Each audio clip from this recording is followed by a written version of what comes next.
Hey guys, welcome back to Ebbs Flows, where we talk about the highs and lows on and off the field. One of the hardest men to get in rugby league. The Fozzie, how are you, bro? I'm good, thanks, mate.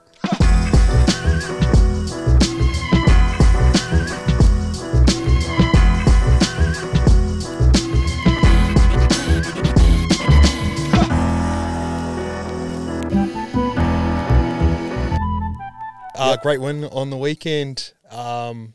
No one probably expected it coming. You've been behind the scenes there. What was that win like? Yeah, crazy. I certainly didn't see a result like that coming. The Warriors have been playing pretty good footy, probably not as well as they would have liked, but they've been up for the last month. And, we were coming off the back of 2 losses and confidence was probably a little bit down. But, we responded super that day. Like, it just all came together, eh?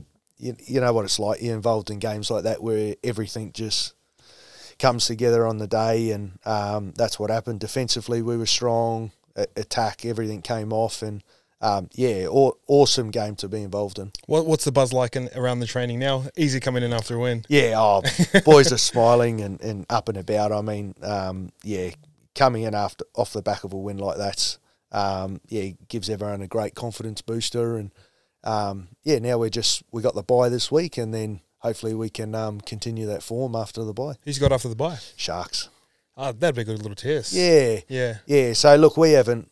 Couple of things. I don't think we've gone back-to-back wins this year. It's been a pretty inconsistent year from our standards, and then we haven't responded well after bye. So good test for us, especially up against them. Is it hard playing up in the Gold Coast? Because obviously, like the lifestyle, and there's a similar lifestyle down in Manley, but like Sydney's a bubble of rugby league. Have you found it hard to adapt to the lifestyle up here and playing good footy? No, I haven't found it difficult, but I think just the position the club's been in, obviously the last few years, is probably made it more challenging. But the club itself is doing everything within its powers to turn that around and have some really successful years in the coming years, and I believe that we can do that.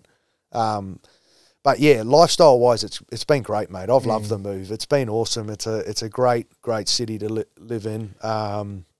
Great mates here now. The boys are awesome, and just as I said, the final piece of the puzzle is success on the footy field up here. What's your form at the moment? Obviously being in great form. What do you put that down to? I'm just trying to, I guess, play as well as I can for the club. I mean, they gave me an opportunity. They, gave me a contract to come up here and be a part of it. And, I just feel like I want to repay them. I want to, leave a great legacy at the club and perform as well as I can. So I'm just holding myself to that standard. David Fifita, what's it like? Obviously, one of the most talented guys in the game. How's it been sort of playing with him, and how do you get the best out of him? Like, you're an experienced half, you play very direct, he likes to drop under and skip across. How do you find that nice balance, and what are those conversations like? Oh, he's a special player, Dave Fifita. Everyone knows it, and I guess we all talk about his size and speed and power and skill set that he possesses, but he truly is a freak athlete.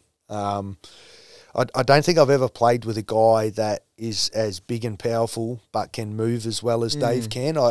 If you watch him closely in games, even at training, you see it all the time, but his 0 to 10 metres is so quick, and the way he can move on his feet, it's, he can nearly move as well on his feet as, say, like a Jaden Campbell or AJ Brimson. It's just crazy, but a man of that size. So he's obviously a super athlete and nearly impossible one-on-one to stop. So I guess my role is, playing in the halves is just trying to isolate him one-on-one with defenders, because you're going to need 2 or 3 guys to stop him at all times. But close to the line, if he's one-on-one, he's scoring. Yeah. You just can't contain him. So there's nothing you can do, eh? Nah, like as I said, he is just a super impressive athlete, and he loves his footy though. He's really, really an excitable guy about his footy. He loves learning. He loves, applying himself as well as he can each and every day to get the best out of his footy career. And those are the sort of guys you want around your club. Yeah. What sort of looks are you giving him? Let's dive a little bit deeper. Do you like to play off like a wider, like a 7-3, 6-4, or do you like giving him a wide 4 or something? Yeah, it's a good point. I reckon with Davey, he's nearly more dangerous when you're coming from a wider field position, just because they can't get the numbers to help him. I suppose on short sides, you're sort of shortening that field up, and probably doesn't give him or allow him the amount of space that you can from a bigger shift. But he's good from anywhere on the field. I mean, like coming out of yardage, he's super. He's just going to charge and take the metres, and then once we get up over halfway, we're probably tend to shift a little bit from wider field positions with him. Yeah, because I'm thinking about me playing half and he's across from me. And when you're at half full, like halfway up the field, and they get an early ball, it's a yuck place to be. It is. Because you got heaps of field behind you, but you're like, fuck, where's my centre? Like, it's very isolating as a half. Yeah, and then if you're on the try line and you're telling your centre to jam out the back on the fullback, well, then you're isolated even more, eh? So you almost, it's the... You want your centre to sit with you to help you defend him, but then if you do that, then you're going to get pulled apart, out the back. You played with some pretty gifted back rowers. Who's been some of your favourites? That Manley left edge was special. Yeah. I mean, in my early days, obviously had Chocky Watmow there and Tony Williams. Mate, he not too dissimilar to Dave, like an absolute freak of a specimen, like super powerful, fast, explosive, skillful. Had Chocky Watmow, who again was a freak of a footballer. Then I had Hoz, 2013, look, I've been blessed. I've played with a number of great back rowers at different clubs. What do you learn from playing at Manly? Because whenever I watch Manly from afar, and they've always been one of my favourite teams to watch, because none of them have ever been scared to play football. And like when you played, and I remember we used to play years, like a lot of your forward pack will come out the line and try and put shots on you. And it was defensively, when you look at it now in terms of systems, it wasn't a great system, but the fear that they would put into you, and like you could put on a shot on, and Skivvy could put on a shot, and George, like I think that intimidating factor was annoying. Plus you're rolling out into Brookie and it's fucking heavy as fuck, and people were shouting at you. What'd you learn about playing at Manly in the early days? Yeah, I reckon just being a footy player, that was what you learned. Like there, as you spoke about, there wasn't too much process involved.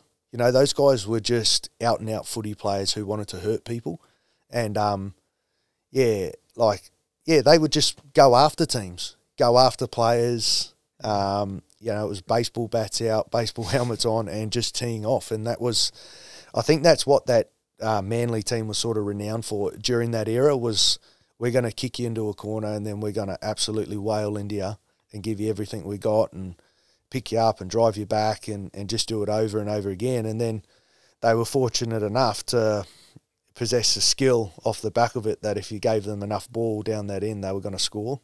So they had the best of both worlds, and I was very blessed as a young bloke to come into that footy team. Because a lot of their skills, like when you watch them like pass the ball, a lot of them aren't very like silky either. So like Snake would be out the back and he'd tip it on. Like sometimes he'd throw passes to me, bro, and they'd be like top spin.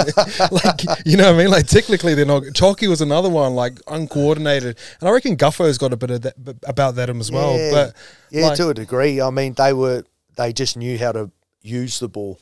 If you could say that, they just knew when the ball needed to get to space and how to get it there. And they were silky players to play with. Yeah, let's talk about that team a little bit. And one thing that sort of rattled me when I went to Manly, and I never played first grade there, but I thought Skivvy was like this really big dude just because of the way he played on the field. And you meet him in real life and humble, like you stand the Kiwi Islander boy. But we'll talk about Killer, Jamie Lyon. He was my favourite at the club, just someone who was fun. Wasn't like your normal type of leader. He sort of like softened everything around. Like everyone would be talking serious and he would say something fun. But what's the type of leadership skills you learn from someone like him? Yeah, I guess he was very, action dominated killer. He didn't say a lot, as you spoke about. He was a jovial sort of a character. And when he did say something, it was to lighten the mood and sort of, I guess, take the seriousness out of the situation. So, but he in saying that, he knew when he did talk and when he did give the boys a spray, if we were off, early on in a game, everyone's eyes lit up. It was uncommon for Killer to really come down hard on the players. So he used that to his advantage at times. But, yeah, I think his leadership style was very much, I'll stand up in the big moments and follow me, boys. And things that stand out for me are just moments late in games, could be 16 all,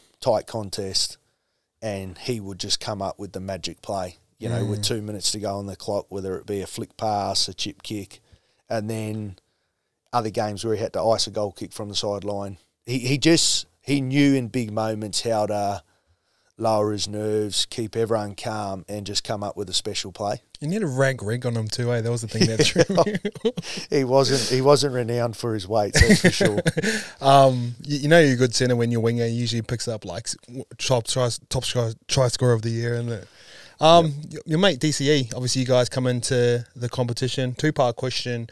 First of one, do you reckon it's good winning a comp early in your days?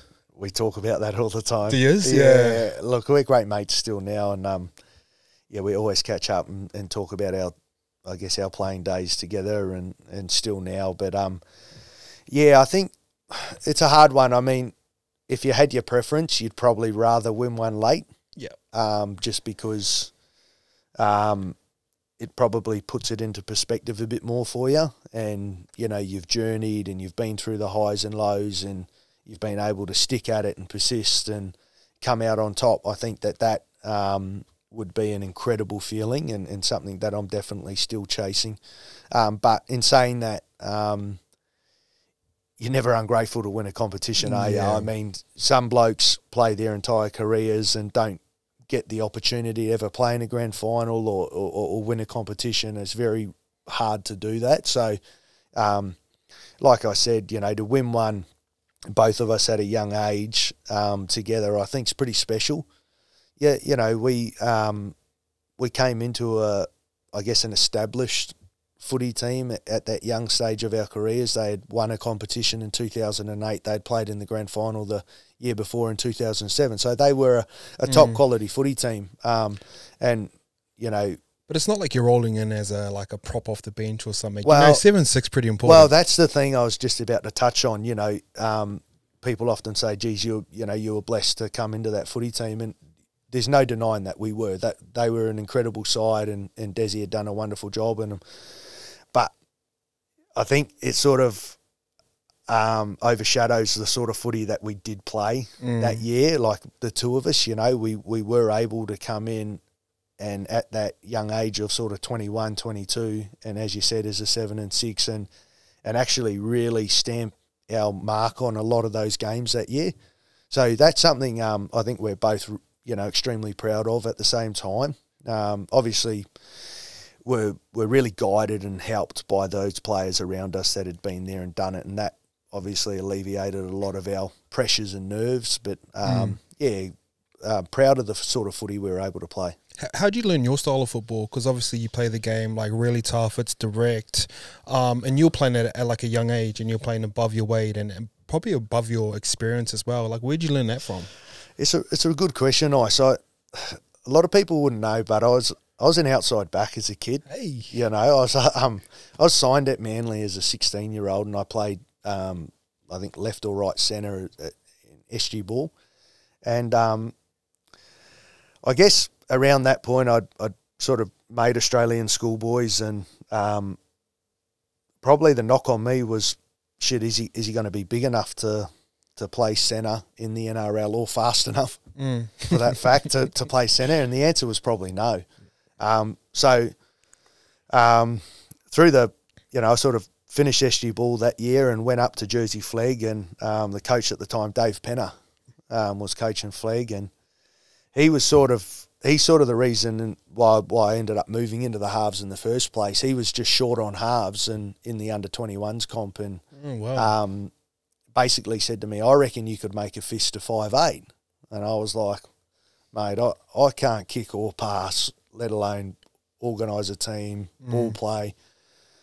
And he said, no, I'm telling you, if you just find your style and you work hard as a running 5'8", which is what I was early on in my career, if you remember that, all the way back then he said, I think you can be all right at it. And I'm not sure on the conversations between him and Desi at the time, but that next 18 months was crucial.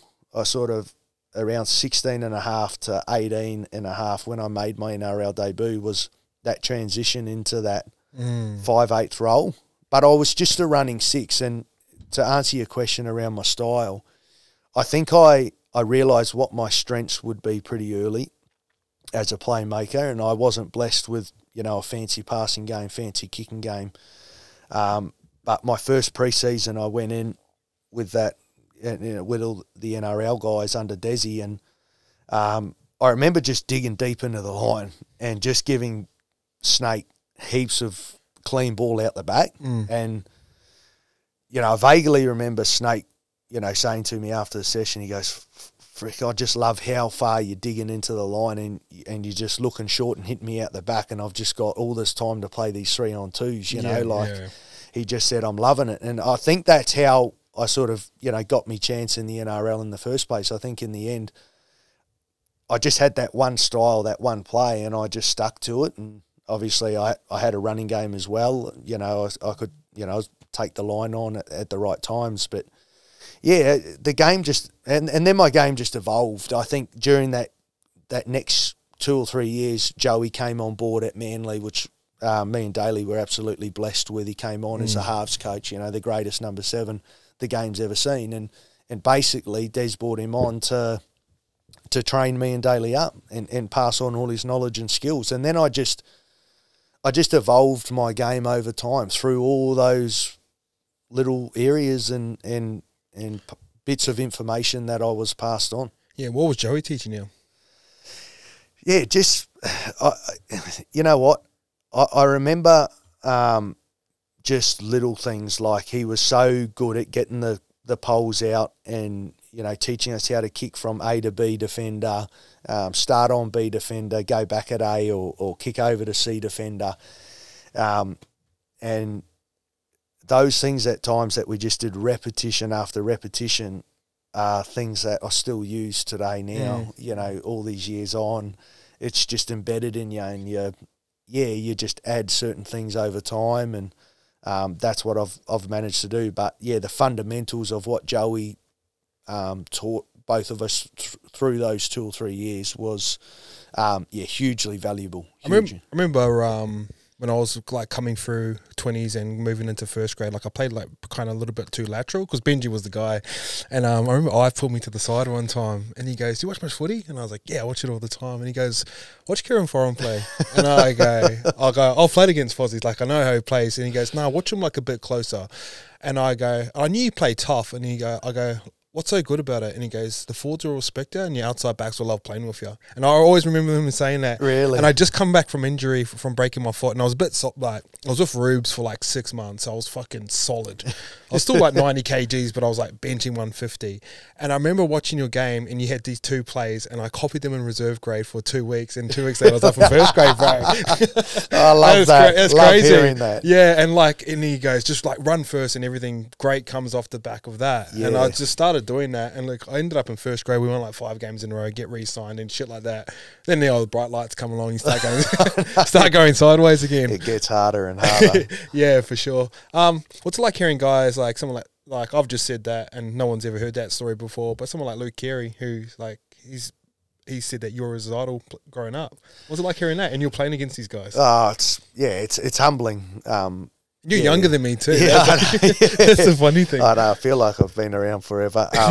It's very humbling. I mean, I think you just hope that you can leave a legacy with people and you can,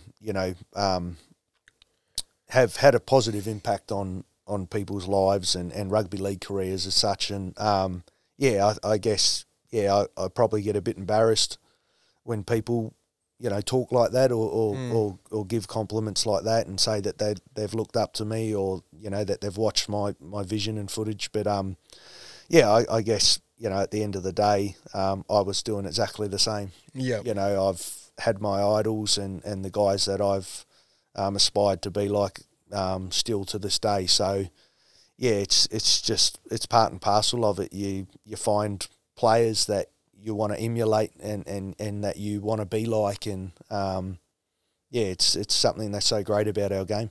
Who are your guys you looked up to?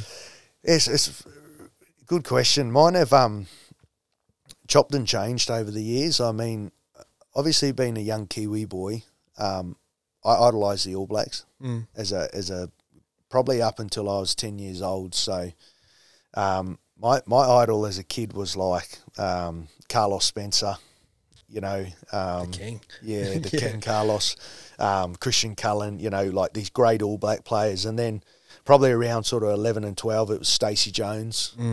You know, Henry and Robbie Paul, Stacey Jones, all those sort of Kiwi rugby league legends. And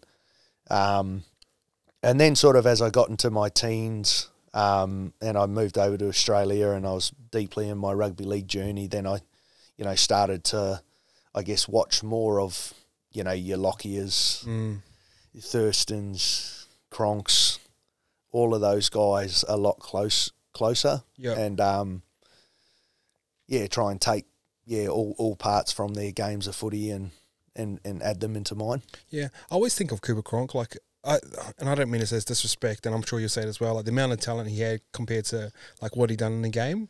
And he was another guy that I used to look up to because like Shawnee Johnson was coming through and he would do some freakish shit, and I'm just be like, I'm not him. Like, where can I plug myself in and still be an effective half? And he was an important one for me. Yeah, I mean, you hear the story about Cooper, don't you, all the time. Everyone brings it up, you know, that he was playing Queensland Cup for North Devils at the time, and he was sort of moving from 13 to 9 to 7 to 6. They didn't really know what position he was going to be, but went down to Melbourne and Craig turned him into arguably one of the greatest sevens our game's seen. And to think he, you know, won the amount of competitions that he did and became such a incredible halfback at icing big moments, and it was all manufactured. Yeah.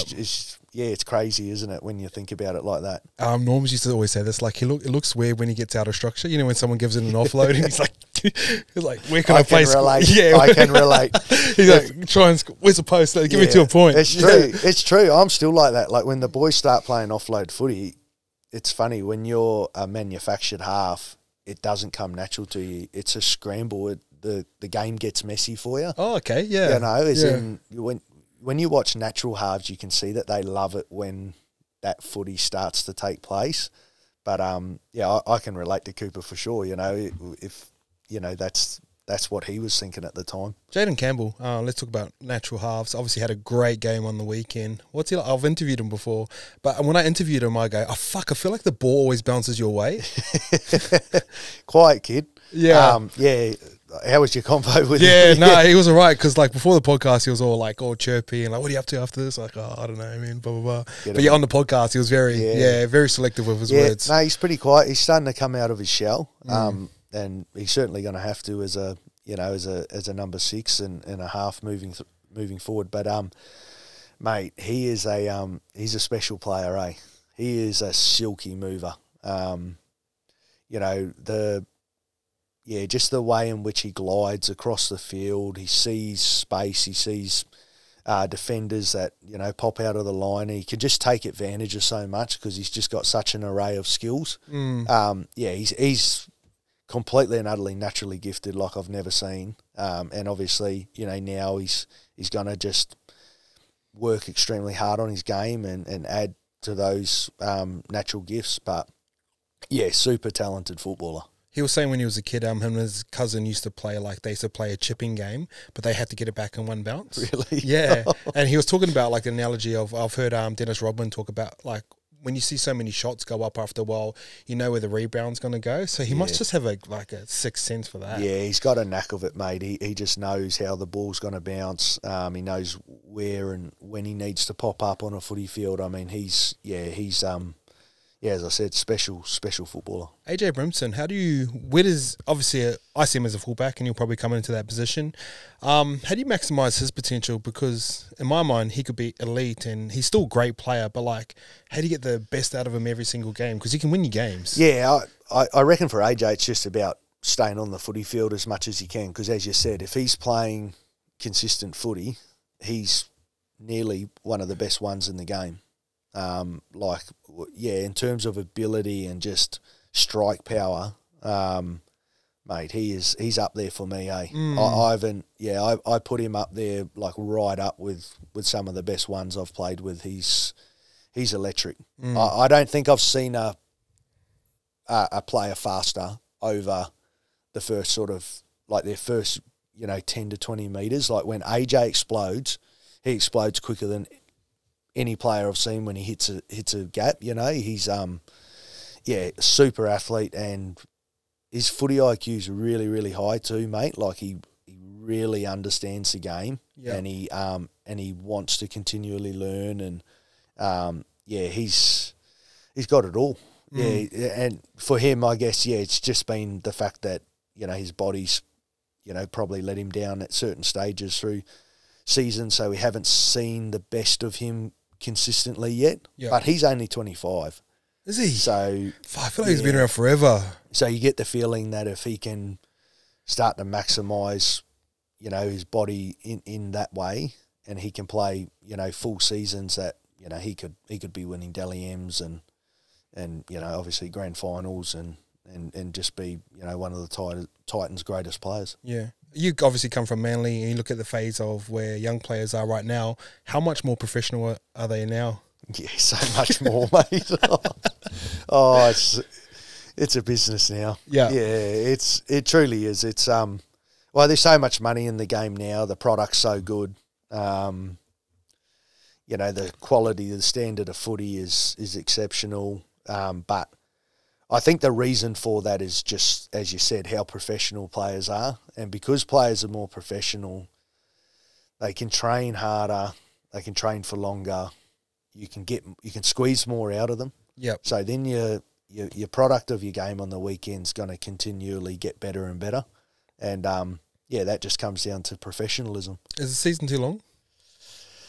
I don't know. I love it. I'm not... I don't really have a say on it one way or another. I think they've got it right. I mean, if you shorten the season, then how long's your off season at the end of the day? How long are you giving players off? I mean,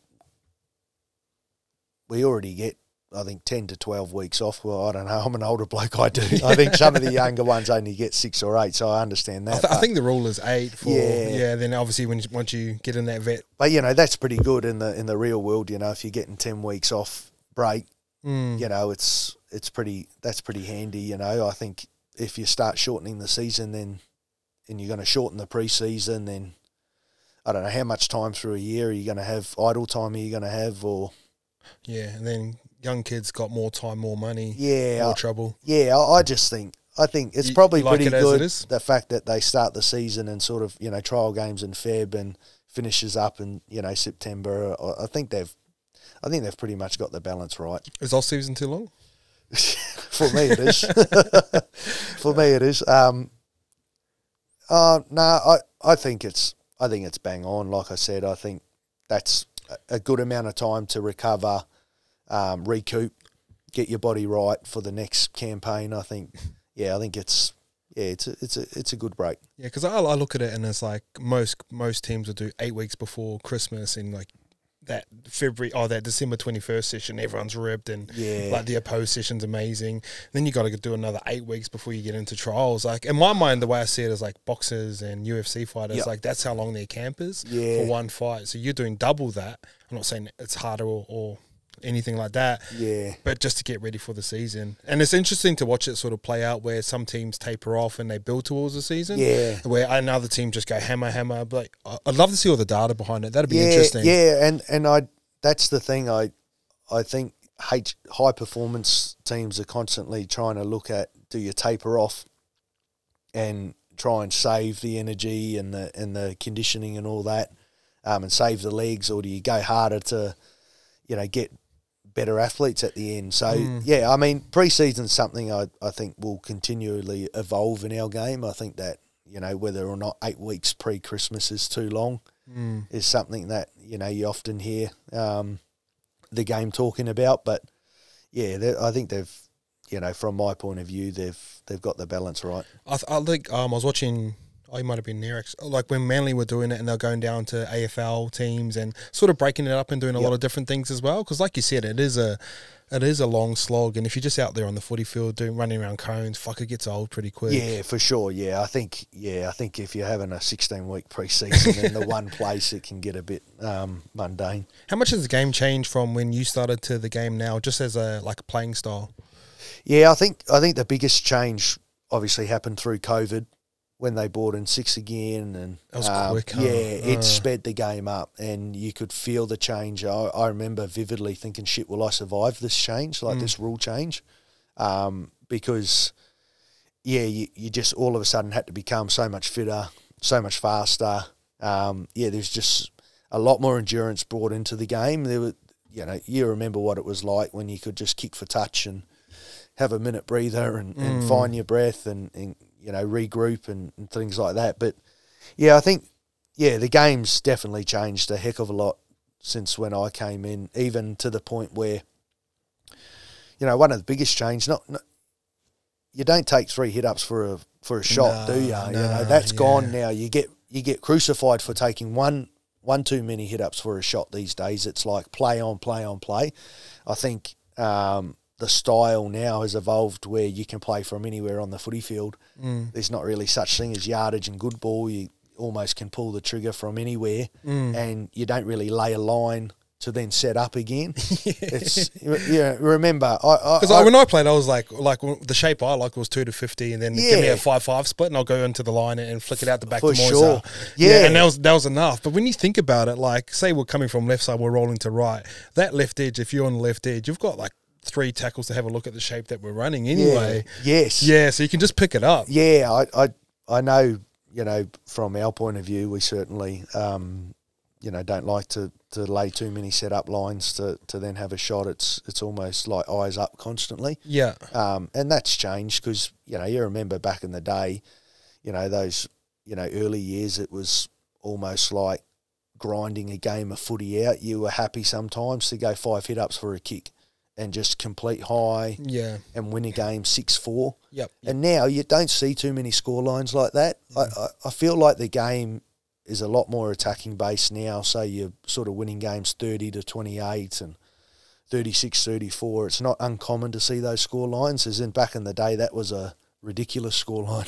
Yeah, I remember that game you guys played against the Roosters, might have been round 1 of 2013 finals. I reckon, for a low-scoring game, that was one of the best games I've ever watched. Yeah, and that's a classic example of it. Like, you just wouldn't see that now, I don't think. No. You wouldn't see a 4-0 game, and that they were just hard-fought battles.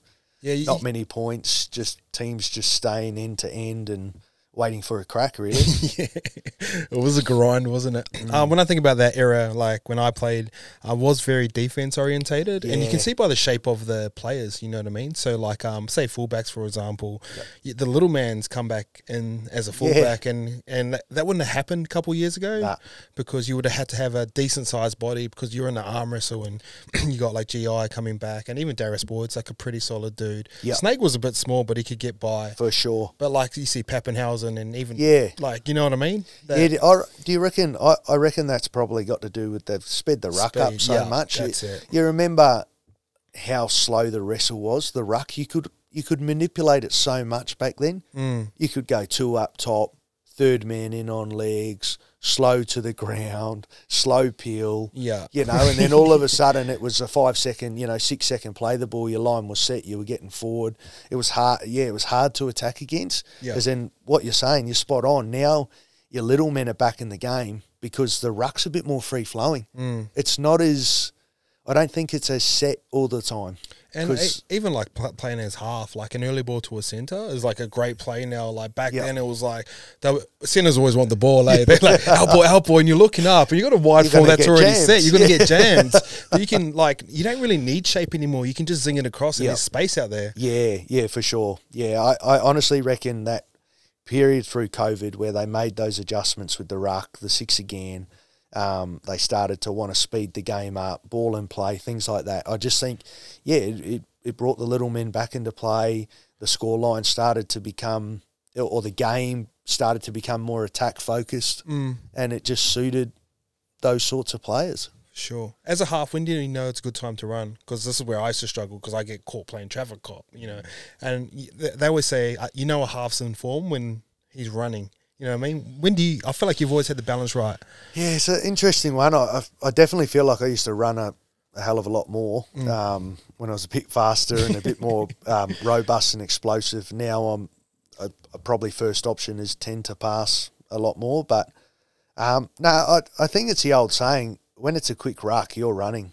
I think at the end of the day, you become the best option then once you feel like you've got a bit of ruck momentum and, you can stand one of those guys still or get right into the line and see whether they'll slide off when you throw that dummy or something like that. But, yeah, I guess a lot of my runs, I'm not sure I've ever really intended to or deliberately thought about running at the point. Yeah. I might... I thought you would, yeah. I might dig into the line with shape and in the last minute I just feel them slide and it becomes a run. Yeah. But I think it's the work that you do before you get the ball and the early work that you do that then allows the run. I don't know if that makes sense, but... What does early work mean? Well, you talk to your outside guys, the shape that you want.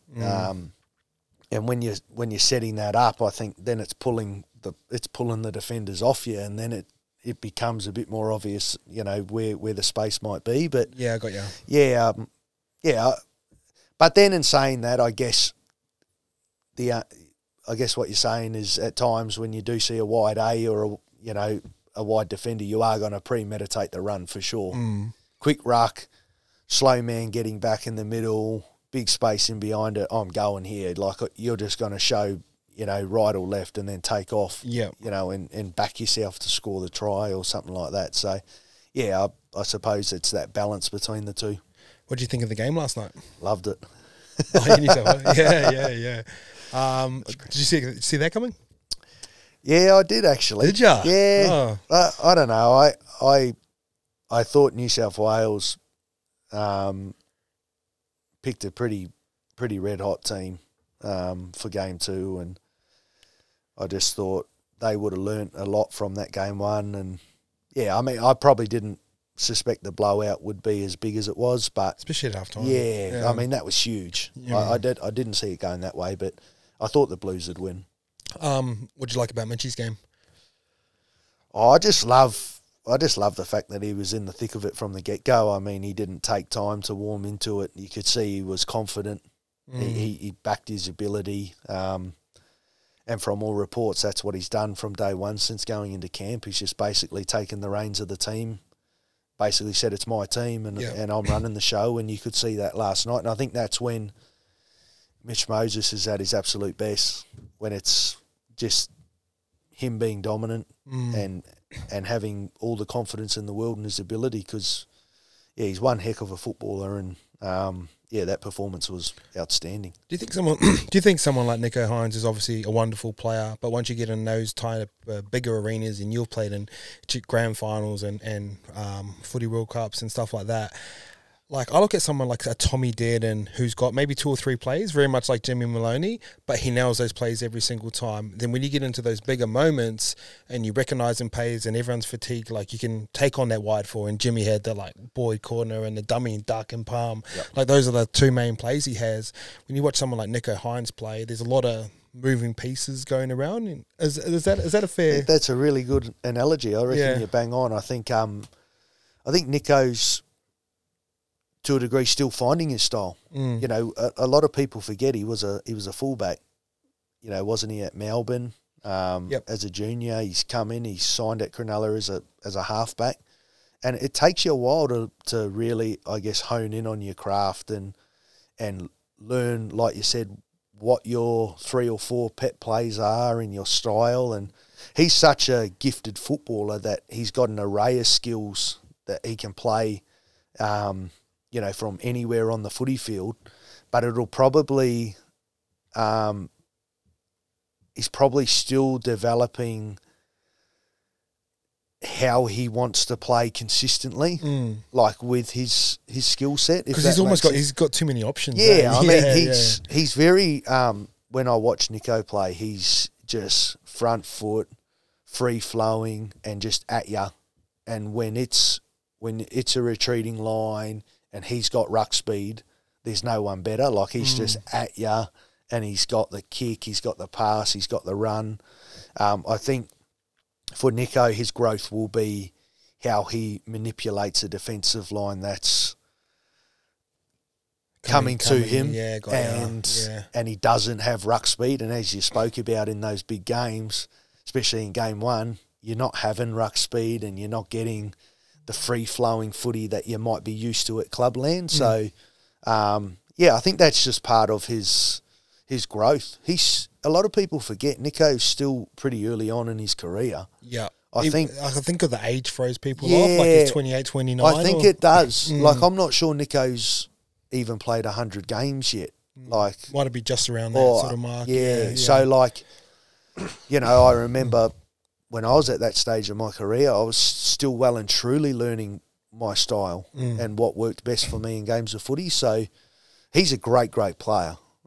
There's no denying that, and he will have a huge career because he strikes me as the sort of guy that applies himself really well, and he's super dedicated, and he wants to learn, and seems to be like a sponge with information. He just wants to take it all in and constantly get better. So he'll have a huge, huge career. It's just, I think for him, he's at a stage where he's finding his style. What's your thoughts on Nathan Cleary? Love him. Love him. Yeah, his career has been phenomenal, really, hasn't it? I mean, to think, he's 25. Yeah, something like that. And he's, played in 4 grand finals, won 3 of them, completely and utterly dominated the big lights and the big stage, and consistently played great footy over, the first, 7 years of his career or something like that. It's just been, it's been really awesome to watch. And again, I haven't had heaps to do with Nathan, but every time I've met him, he's a champion bloke, and everything you hear about him is just how hard he works. Yeah. And you just can't help but love and feel happiness for a guy that works so incredibly hard on their craft, and they reap the rewards. And I think in his case, that's just an example of it. I think he's a great example to all the young halves coming through. Yeah. I think because I was coached under Ivan a lot, and like Ivan's always been like super inquisitive, and someone had a great term about Ivan. They said, when you walk into the room, you wouldn't know he's the coach, which I thought was a great way to explain him. So like, even when I caught up with some of those Penrith boys at the start of this year, he was just like I was happy to see him, and I obviously wanted to ask him 1,000 questions, but he was asking me all the questions, not about football or anything. He just wanted to leave that conversation with one thing that was like a little bit, make him like a little bit smarter. You know what I mean? And I feel like Nathan's very much like that. Like, he'll ask about social media stuff, but there's no arrogance about them because they're continuously just wanting to learn. For sure, yeah. He definitely strikes you that way, and he just seems like a superhuman being, and can't spot him up too. He's a good defender. He's good on the double D too. He's a tough bugger, and he's not afraid of defence, and he gets his head in there. Our mate DCE, let's talk about him. Why is he so good for so long? I think highly competitive, like super competitive. I think that's one of Daly's great traits. Yeah, I think that he's driven by constantly achieving at a really, really high standard, and I think that's what makes him, the player that he's been for so long. He's competitive. He wants to win, and he wants to be the best that he can be. And I think people get thrown off because he's so polite. You know what I mean? Yeah, they do. Yeah, for sure. Politely competitive. Yeah, I think what people see of Daly in the camera. There's a grit and determination behind the scenes that if you know him, you know that there's a deep fire lit in there. And I think that's what's allowed him to have the career that he's had. But in saying that, all the other things that go with it, he's obviously extremely gifted as a footballer. He's worked extremely hard. He's fit as fuck. He's so fit. He's professional. He looks after his body. He hasn't had many injuries. He's genetically well put together. He ticks a lot of boxes. Really long arms and big hands. Rubbery. Yeah. I mean, and like a big ass, And he's not he's not too big up top. He's powerful through his arse and his legs. You know, he's big through his arse and legs, so he's powerful. And you know, that's, I guess, giving him an advantage with his running game and his kicking game and things like that. But it's all like swerve, eh? It's not really like a big step or anything. It's just like, it's kind of awkward. Yeah, no, he certainly is. I think he's learned how to get himself around a footy field pretty handily, and he just knows how to win games of footy, doesn't he? He can swing momentum better than most. Yeah, that 40-20 that he hits they're pretty sweet. Yeah, there's been certain trademark, I guess, areas of his game that he's dominated, I think, for a long, long time. 40-20 would be one of them. He just knows drop goals. Doesn't miss it. Nah, and to go with the other, you know, skill sets he's got, but they're just two areas that he's been super in for a long time. And it's weird because he'll swing from the right side to the left side, like catch it, and then he kicks around the corner too. He knows the hook back's coming, doesn't he? It's his most powerful position to kick. He's a different kicker in that sense as well. He doesn't like kicking straight on. Joey is like that. Joey around the corner, but they could smack him far. Yeah, well, Daly's often said that he generates more power when he kicks around the corner that way. He didn't like when in his early stages, kicking coaches would come in and try and get him to kick straight on and over the ball. He doesn't like that. You know, he knew his style from a young age and stuck to it. Yeah. That's crazy. I loving his half shots. What about someone like Jerome Hughes? Plays the 7 position, but plays it in a very different way. And I sort of liken him to a guy like Michael Vick, who changed the quarterback position as a run first type of player. And like he'll set up his shades, like the doubles with the forwards coming out the back, and he just sets up that right foot all the time. But it's hard to stop, isn't it? How good has Hughesy been? His rise as a halfback has been meteoric. Like, mate. Love the guy. Again, I've played alongside him in the Kiwis and can't speak highly enough of him. But, yeah, his transformation as a half has been, it's just been super in the sense that with all the information that's gone in from Bellyache and Melbourne and playing in that system where he's had to manufacture a lot of stuff, he's still never lost what his greatest strength has been, which is, you know, his running game. And it would be, I reckon there would be so many players over the years in our game that have had a particular style, natural style, and then had information pumped into them and then lost what they were actually good at. Sure. He's defied that, really, hasn't he? Like, he's grown his kicking game to become an elite kicker in the NRL, his passing game, his overall decision-making and ball playing, because you've got to remember he was a fullback. But then to have all those things grow and then still possess the running game that he had as a fullback is, I reckon it just, is elite. It probably sums up his personality to a degree, I'd say. What's he like? Well, I just reckon he's someone that he's not fazed by much and pressure doesn't get to him. And I think that because of that, he's probably been able to take in the information from Bellyache and Melbourne and that system and grow his game, but still hold on to the things that made him him.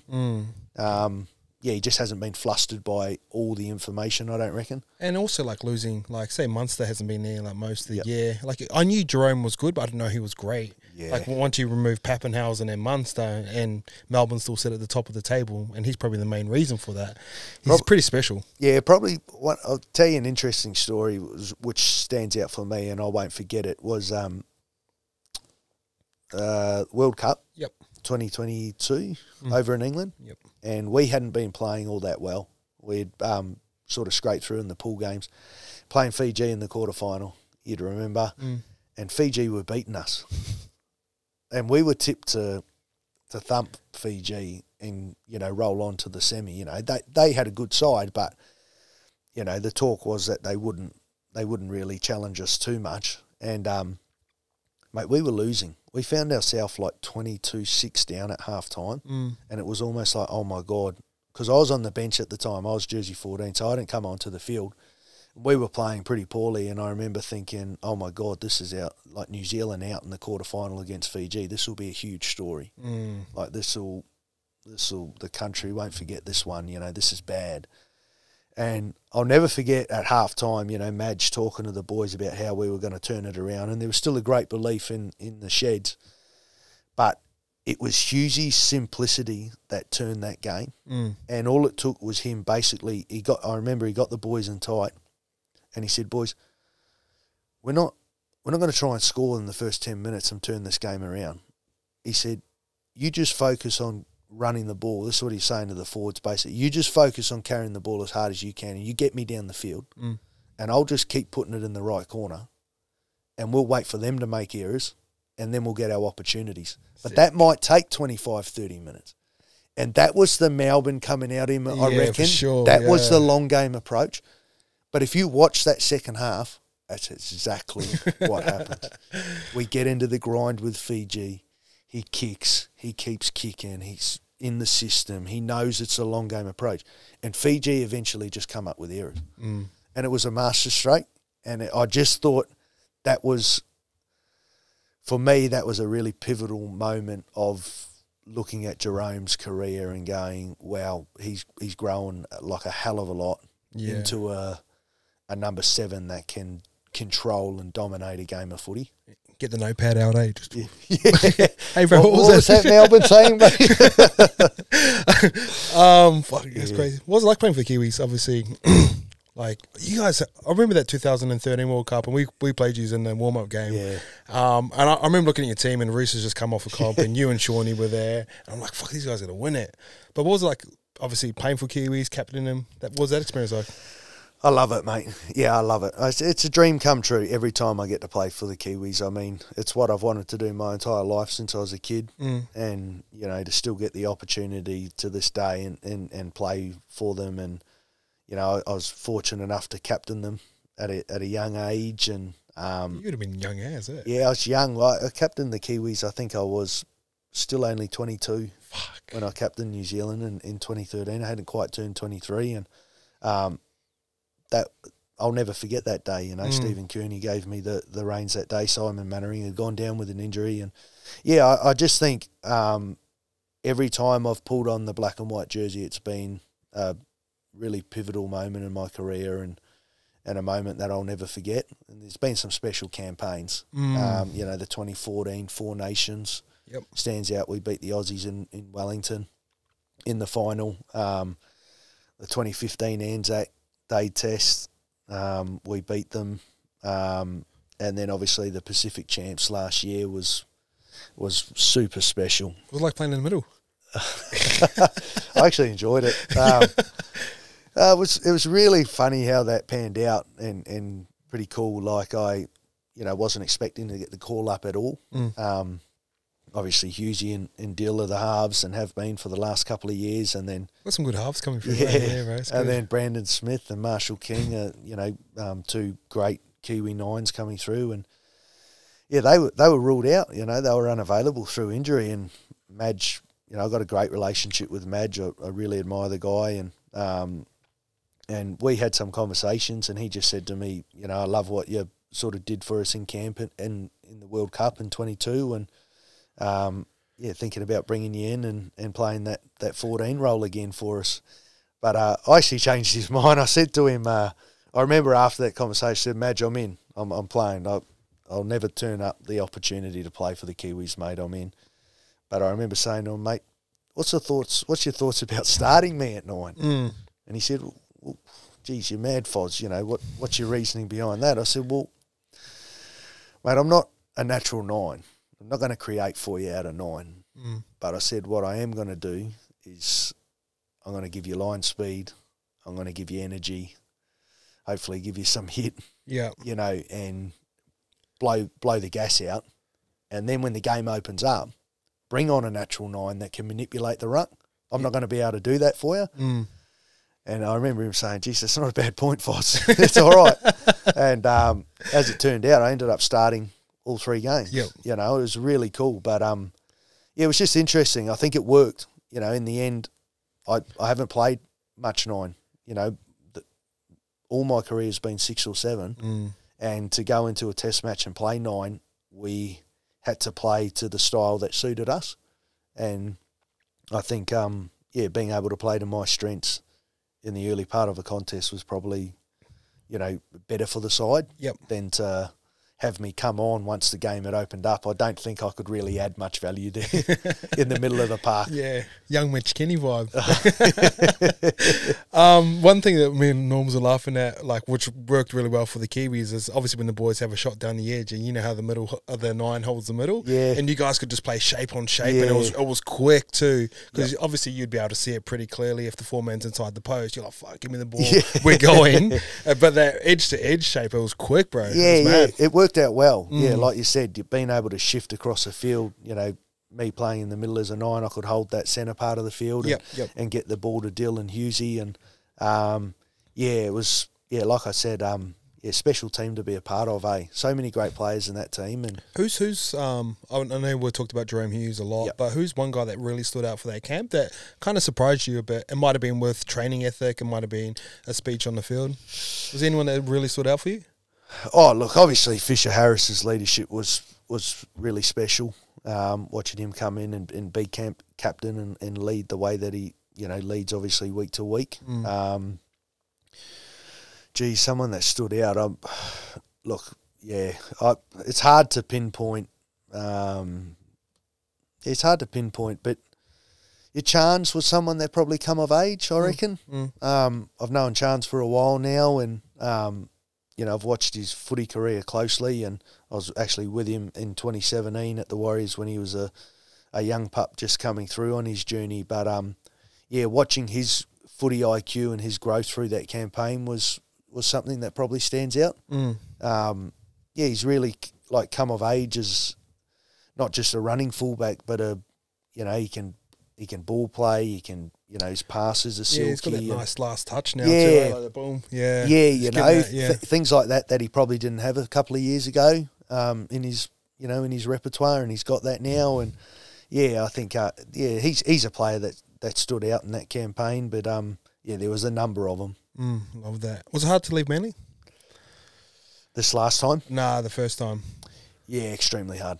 Because the way I saw it, I was like, oh, you like Cherry Evans together whole career. Oh, mate. I know. Imagine if we had stayed together. It's crazy to think, but look, at that time there was a lot of change going on at Manly as a club, and there was a lot of change going on in my life too. So it was a bit like the perfect storm. I probably wasn't enjoying my time at Manly like I had the previous years.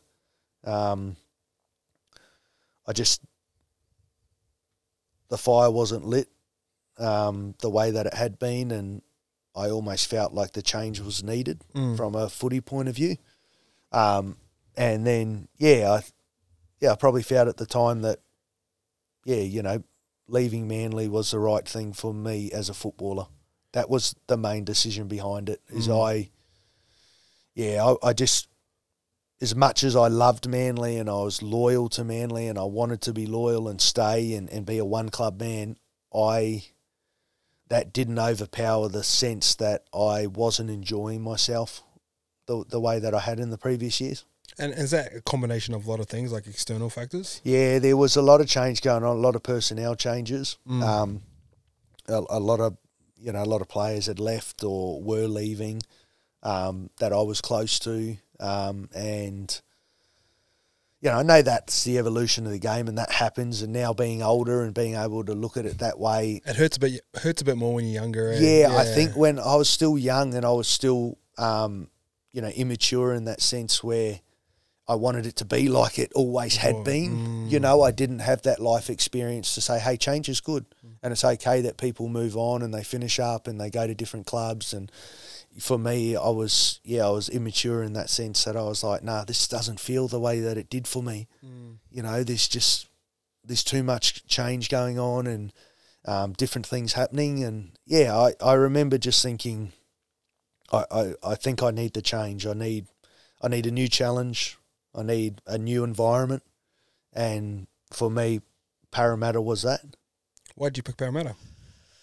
Well, Brad Arthur played a significant part in that. He had been assistant coach at Manly in 2013.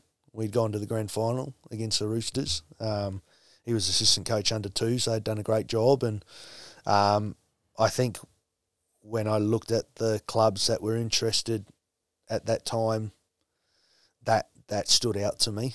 I thought Parramatta, big club, really good roster, like really good up-and-coming roster. And obviously what Brad had gone there, and I thought he's someone that could take my game to a new level. He's someone that can really push me and change me and, great, turn me into the footballer I want to become. What was the big change from Manly to Parramatta? Because obviously I was knocking around a few boys in the background a bit. Yeah. What was the big cultural change? It was similar in the sense because Brad had taken a lot of stuff from Manly over to Para. There was a younger side at that time, and a side that was still finding their style and the way they wanted to play and get success. But really enthusiastic side, like just really gifted. Plenty of footy, like a lot of footy, yeah. Heaps of footy in that team, yeah. So, it wasn't too dissimilar in that sense, but I remember thinking, geez, this is a good change. This will be a successful footy club and footy, team to be involved in. But hindsight. Obviously went for a bit of a rough time. What was that period like, bro, for you? Looking back in hindsight now. Yeah, it's really interesting when I talk about it because, a lot of stuff went on that I was hurt by at the time and pissed off about and felt, unfairly treated, by certain, just sections of the rugby league world. And, ultimately in the end, I ended up walking away from rugby league. But I just think now when I look back on it, I just had so much success as a young guy and everything had come to me so fast that I just hadn't grown up. Like I hadn't been able to, how do I say it? I just don't think I had, I just don't think I'd grown up, and I just think I was caught in the just living life and just doing it my way and I'll be right mentality and in the end I think everything just came crashing down on me, And I just couldn't fulfill my role as a footy player. Like there was too much going on in my life at the time that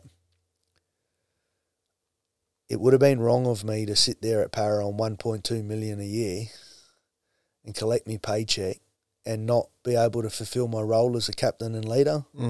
I just wasn't behaving that way and I wasn't performing that way. And it was the timing of everything for me was horrific at that time, and a lot of people wouldn't remember, but I was going through my relationship struggles off the field. With my ex-partner and kids, and then I was battling, some of my own personal demons in terms of, my drinking and gambling and things like that, that had probably gotten slightly out of control. But I think for me, the one constant that had allowed me to always get through, even the previous years prior to that, was that I always had footy. And if you remember at Para, I took a couple of weeks off to try and get myself right in a rehabilitation clinic, and I came back and I did my shoulder and I did it bad. And I just think knowing that I had a season-ending injury in round 11 or round 12, it just threw me because I wasn't in the mental state to cope with not having rugby league, that I think in the end the thought of getting through that without footy just was too much for me. Yeah, got ya. If that makes sense. Bro, that makes so much sense. It was too much. Yeah. It was like, you know what? Nah, I need to get completely away because now the one constant that I have relied on for so long in my life was that 80 minutes every single week. And that's why I'm saying in the sense that I was immature and I hadn't grown up, because I hadn't learnt how to find fulfillment in other things in my life. For me, you know, footy was that one thing that gave me that purpose and that sense of belonging.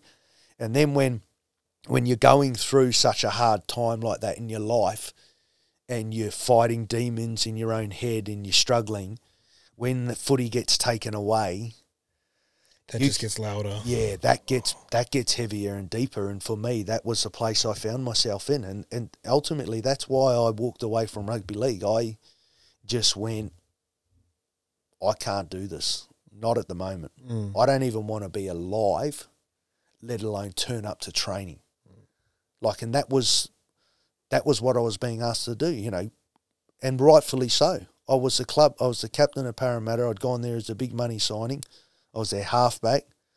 They'd given me time off to fight my personal demons, you know, given me a couple of weeks off. Then I'd done my shoulder, and rightfully so, I needed to be turning up to training and leading by example. And I didn't even want to be near a training paddock. You know, like, it was so far removed from my mind at that time. Sure. Everything had just been taken away, and I just went, nah, I don't even want to do this anymore. When you had that conversation with BA, was it like a relief? Was it weight off the shoulders, or was that just the start of darker days?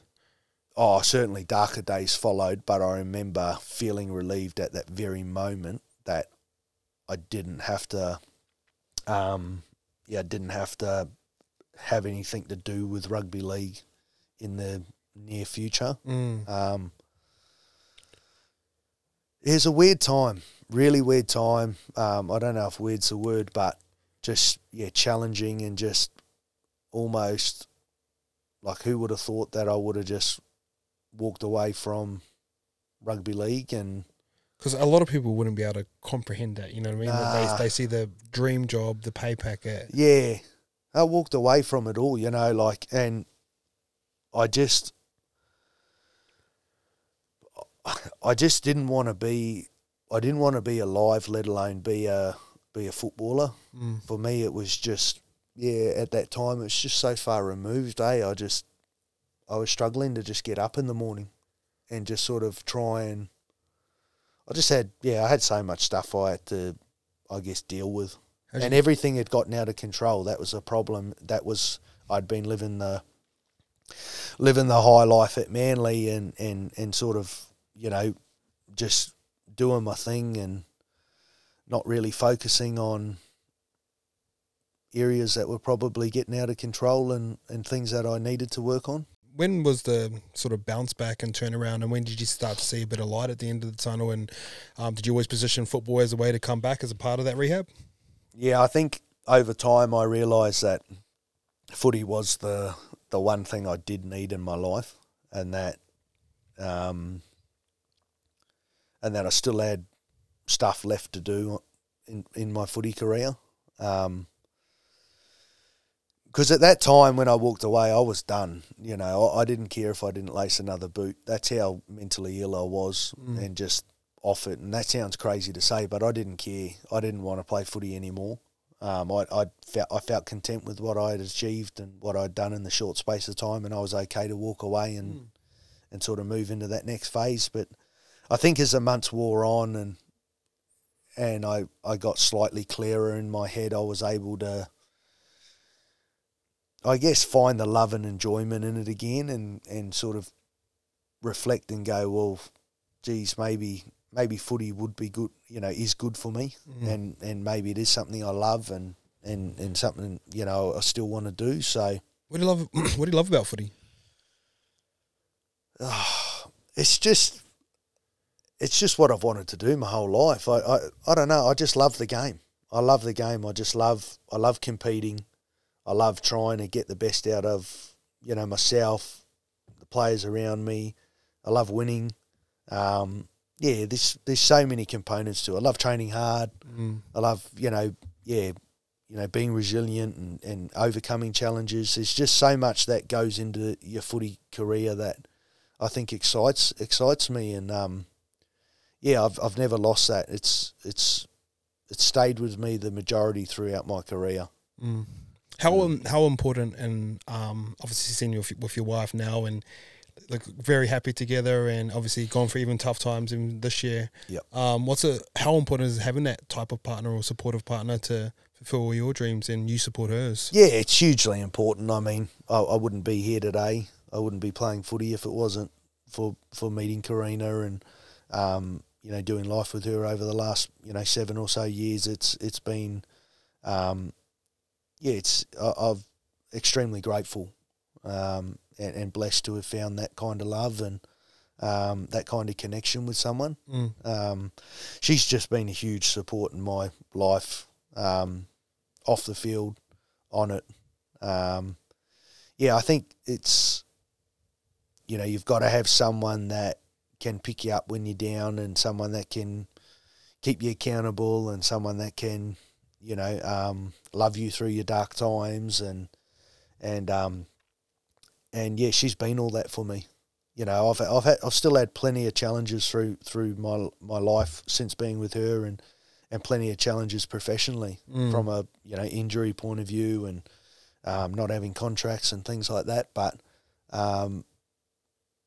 she's just never allowed me to think anything else other than I'm gonna keep going.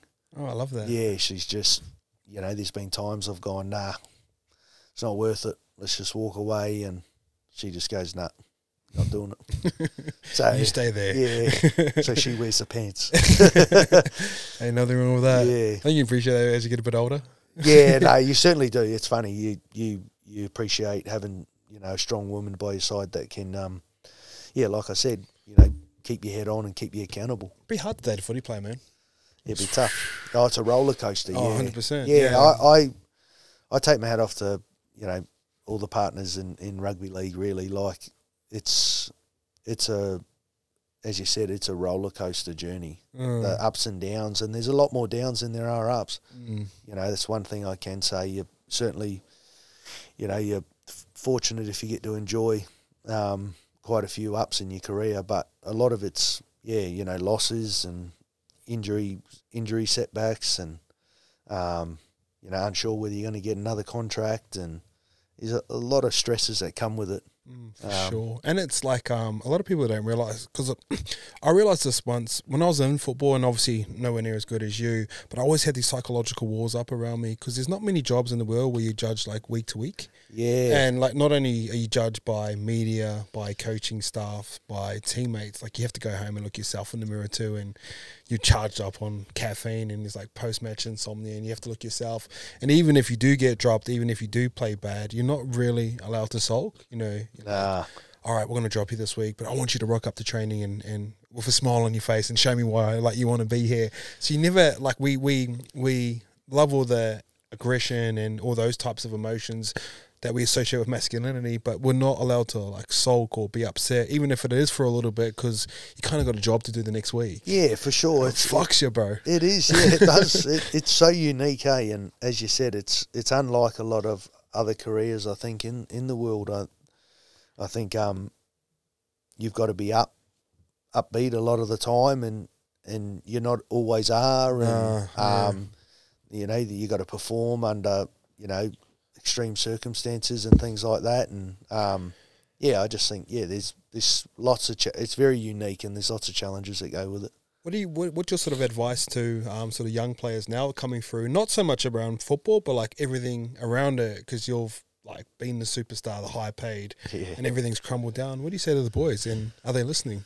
It's an interesting one. I think obviously in terms of footy, my advice to everyone is just work as hard as you can, because I think that saying is, I think it's one of, it's black and white, isn't it? Like at the end of the day, if you apply yourself and you work extremely hard and you dedicate every ounce of your life to something, then you're going to get better at it. So that's always my advice to young footballers coming through. But the best bit of advice and the bigger piece of advice is to continually grow as a human being, and be the best person you can be, and and be open and honest and talk and open up. If you are facing challenges and things like that, talk about it. Get help for it. Because is it easier to talk to someone you know or a stranger? I think every situation's different, but I think you've got to work that out, pretty quick, and you've got to, I think, be prepared to be vulnerable and actually, talk about things in your life that might not be going so great. Because we know now, especially as men, we just hide stuff. We keep it inside. We don't let it out. We don't talk about it, and then it just festers, and it builds, and then we eventually lose our shit, or catastrophically, and fatally take it, try and take our life, or we lose people to suicide because we don't want to be vulnerable before that and actually talk about things and get help for things. And it's probably the best bit of advice I give to young men now is it's okay not to be perfect. Like, you don't have to have your shit together at 21, 22, 23. Like, it was okay that I didn't have my shit together at 25. You're still a young man, you're still growing, but it's not okay to just let it keep going and not get help for it, and not speak to someone about it and actually want to change the things that are going on in your life. Oh, I heard someone say that, like, I feel like everyone should do therapy. Yep. Have you done therapy, and is it something you For continue sure. to do? Yeah, I've done therapy over the years, and it's something that's, I guess, come and gone in my life, and it comes and goes at different stages and things like that. But I certainly think it's beneficial, and I don't think it's something that anyone should feel ashamed of or embarrassed about. Because there is that stigma, eh, bro? Yeah. Well, this is the problem, but this is the problem with the world that we live in today. Someone says, "Oh, I do therapy," and someone goes, "Oh, what's fucking wrong with you?" But why does there have to be something wrong with someone to do therapy?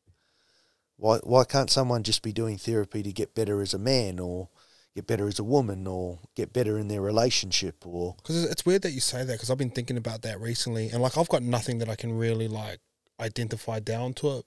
But a friend of mine who's like quite successful, and he goes, I just do it for like a release valve type of thing. yeah, well, it's interesting you say that. 'Cause Yeah. I've been thinking about it. Yeah, I just think, it's a big talking point in the world today around mental health and the stigma around it and things like that, and it's got to change. Like, we've got to evolve with it. It's got to change to save lives. Like, we just can't keep talking about, these things have got to happen, and then people behave a different way or respond differently to it.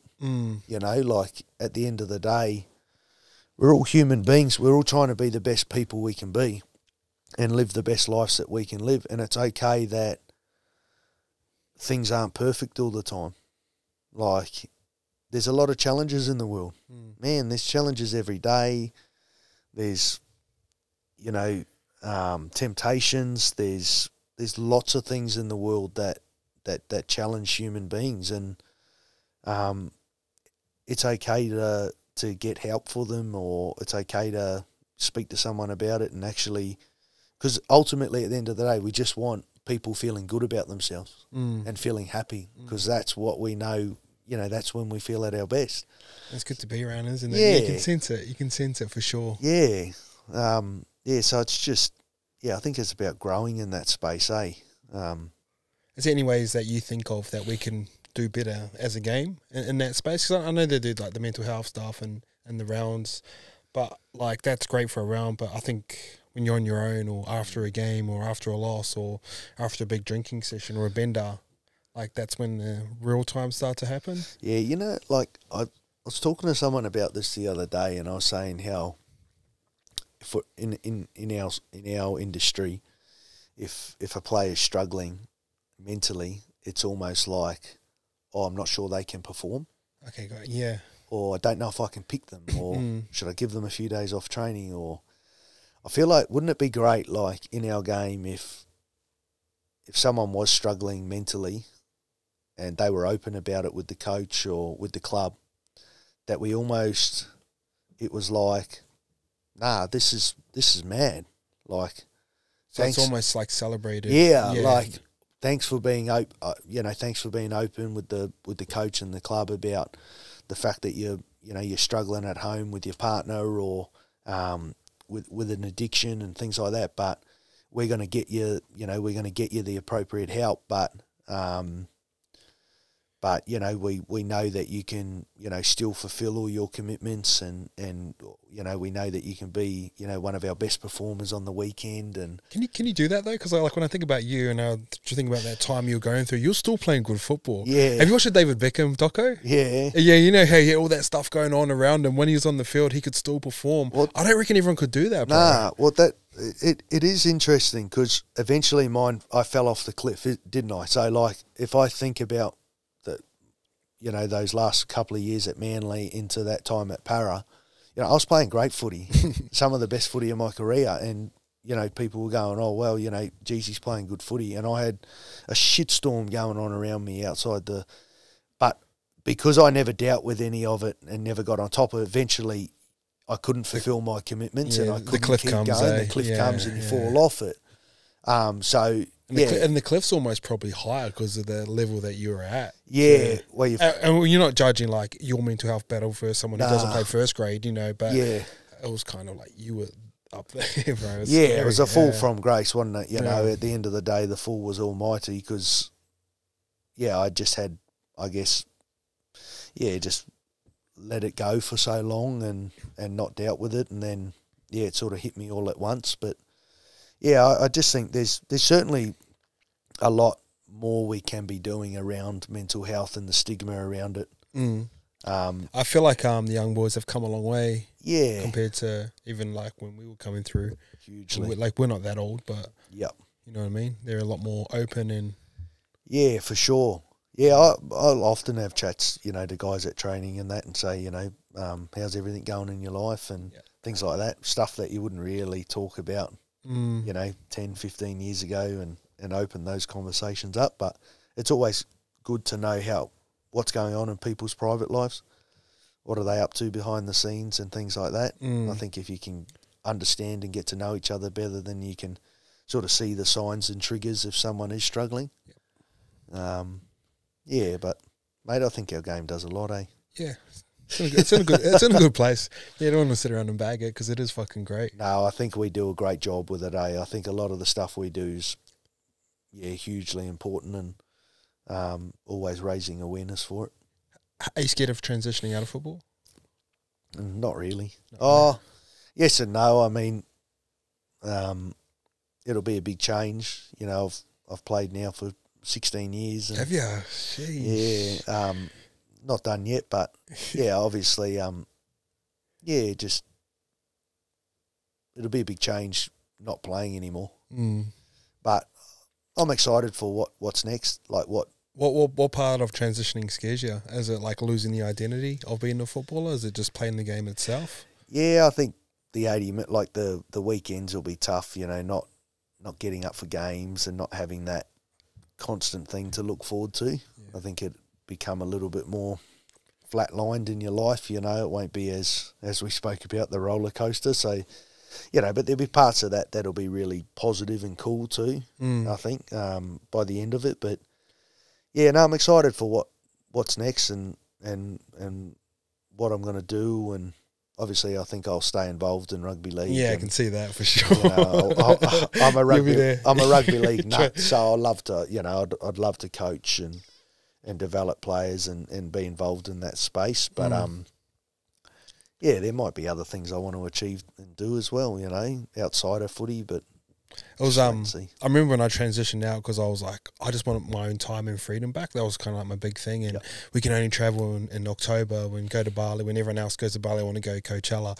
But I remember transitioning out and I went for like 6 months and I felt fucking lost because I had no structure. Because we'd literally been told what to do, where to play, how to play, what to say in media for like, I was in there for like 8-9 years, and like I crave that structure again. So when I left, I used to plan my week out like football was planned out. So it'd be like exercise 6 to 8, like shit like that. Yeah, I reckon that's a big one. I reckon Yeah. a lot of footballers go, oh, I can't wait to retire and just not have that structure. It's bullshit. Nah. You become so used to it that you need that in your life. And I know I'll be no different. And I've been found it right recently. I've just got back into training, and I've always tried to train on my own. And it's like it goes against everything we've ever done as football players. Yep. So I've joined this gym, and there's a community there. And like in my mind, I think, I don't want to train with these guys because they're not footy boys. They don't know what we talk about, shit like that. But you find yourself having way more interesting conversations while working out. That makes you feel like a part of a team too. Yep. It's just hard to replicate that 80 minutes. You know what I mean? Walking out, 2-minute bell, fucking smell. Yeah. It's like the nerves. I know. And then a chalky milk after a game. I know. Yeah. Sorry. Last question. I forgot about it. Carter Gordon coming over. Might be interviewing him soon. But cool.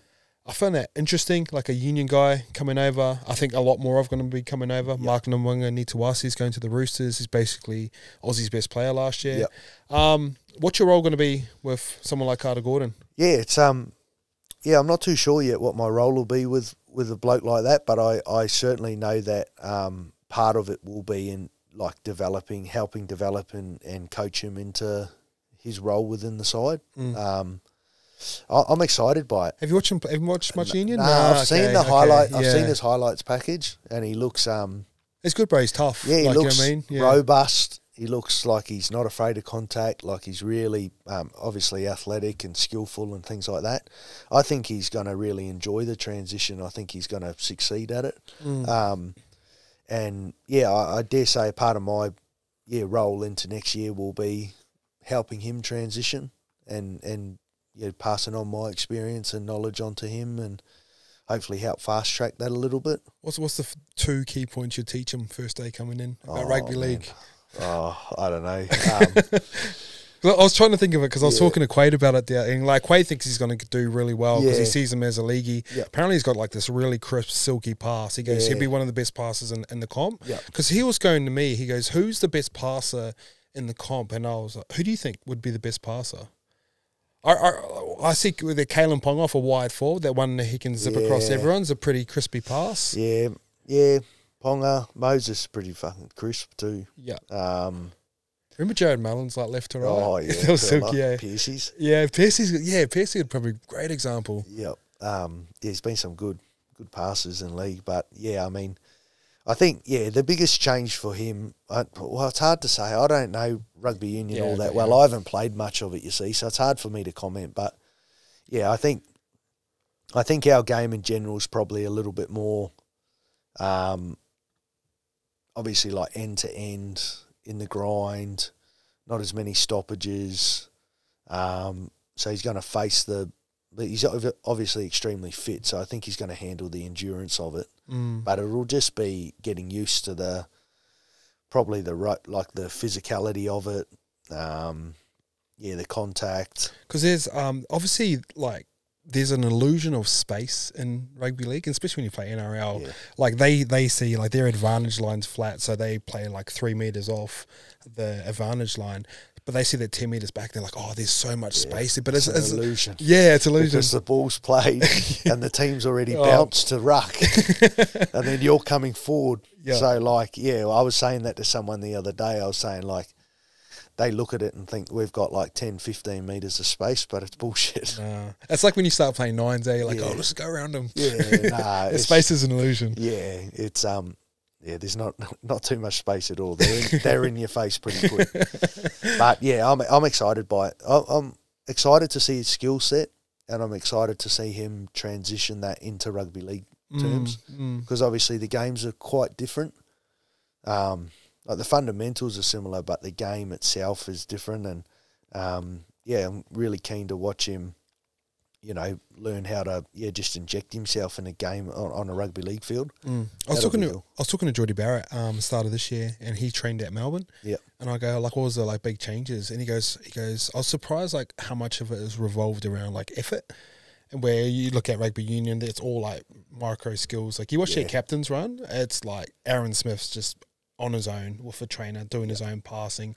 Very much like NFL, like it's very technical, like line out. So they all break up and do different things. Yep. He said when he was training with Melbourne, like a lot of it was just all based around effort and energy and stuff like that. And he goes, I thought there was going to be a bit more like technical analysis. Yeah, and really. I was like, there is, but it's just effort. It is, yeah. It's so true. It's hard, yeah. I think our game is, it's unique, isn't it? Like it's very cool. It's a battle of attrition, isn't it? I don't know. It's exciting. All right, bro. I just want to say thanks for jumping on. I know you don't do too many podcasts. Really enjoyed our chat and chopping it up, talking about a bit of shape and obviously a lot of experiences you've gone through. So I appreciate your time, okay? Cheers, guys. Thank you.